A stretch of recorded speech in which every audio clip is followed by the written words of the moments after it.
reports are highlighting the apparent failures of the Secret Service regarding the attempted assassination of then presidential candidate Donald Trump a year ago.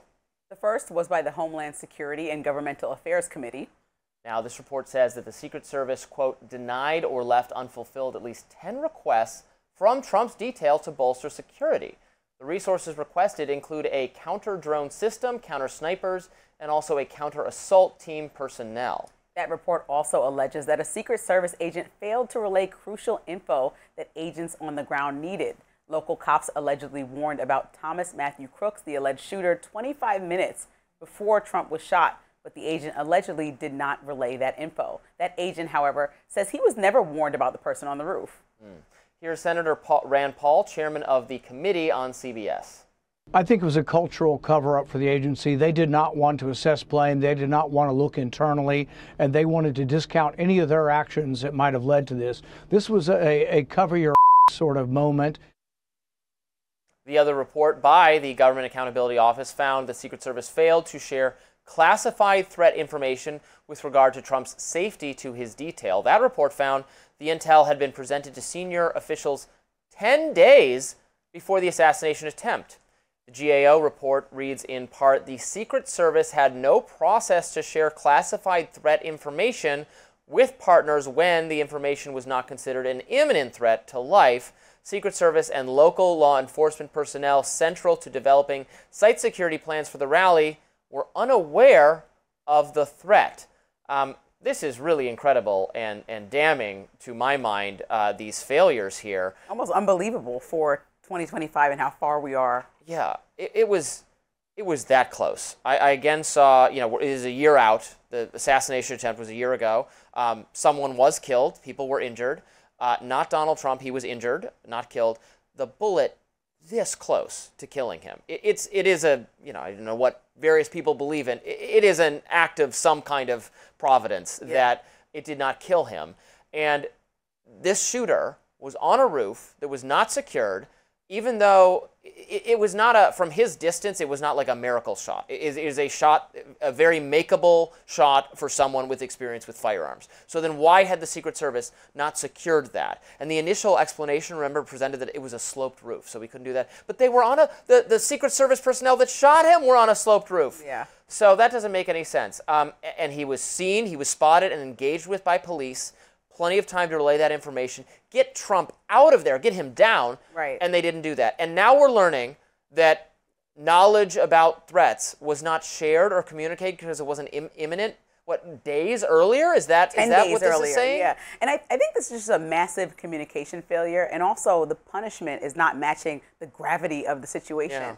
And, I try not to read comments. I listened to your advice, but I did read them on Friday, and people were like, I can't believe no one's saying that, like, this had to be staged, something was, and I'm like, I'm not going to go down that conspiracy theory rabbit hole. There's no room for that conversation. No matter which side of the aisle you're on, you should always condemn any attacks on a potential or sitting president or anybody in politics, across the board. And so the fact that you mean left people? Yeah, left people were like, hey, why are you not saying that this could be a hoax? And I'm like, because I don't care what type of weird bandage he had on his ear, because that was weird. The point is that he was hurt, and we never want to see that happening. And Secret Service has one job, and that's to protect people in political high levels, but also most particularly the president of the United States, or someone who may be the president. And so I think that was a huge missed moment for them, and the repercussions are not matching. Even the person who reportedly found out about the Secret Service agent who found out about the report of someone being on the roof 25 minutes in advance and says he didn't communicate, it's like a miscommunication.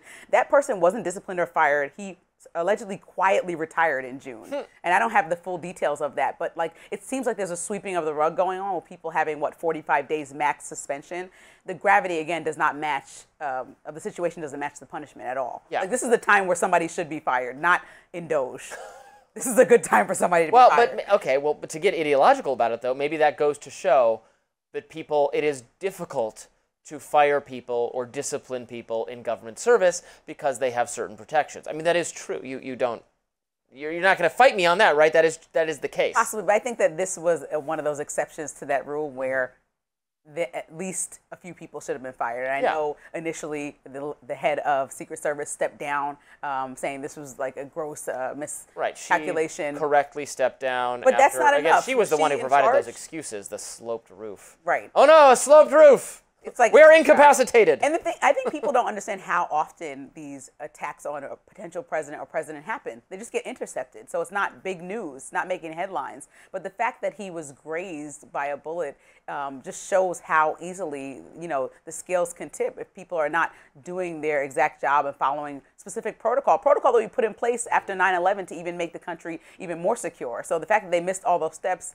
it seems like somebody needs to be more than slapped on the wrist. It's not just about Trump. Many political figures, presidents have come under assault by would-be assassins. We've obviously had multiple presidents assassinated in our history, and we've had attempts on even in the last couple decades of presidents, not Biden, Obama, and Bush, but before that, and Clinton, but before that there were assassination attempts. So it's very, very important to be vigilant on that. That does it for us today on Rising Live. Thanks so much for watching. Look out for more exclusive content coming your way in a little bit. Be sure to like, share, and subscribe, and we will see you back here tomorrow. Thanks for watching.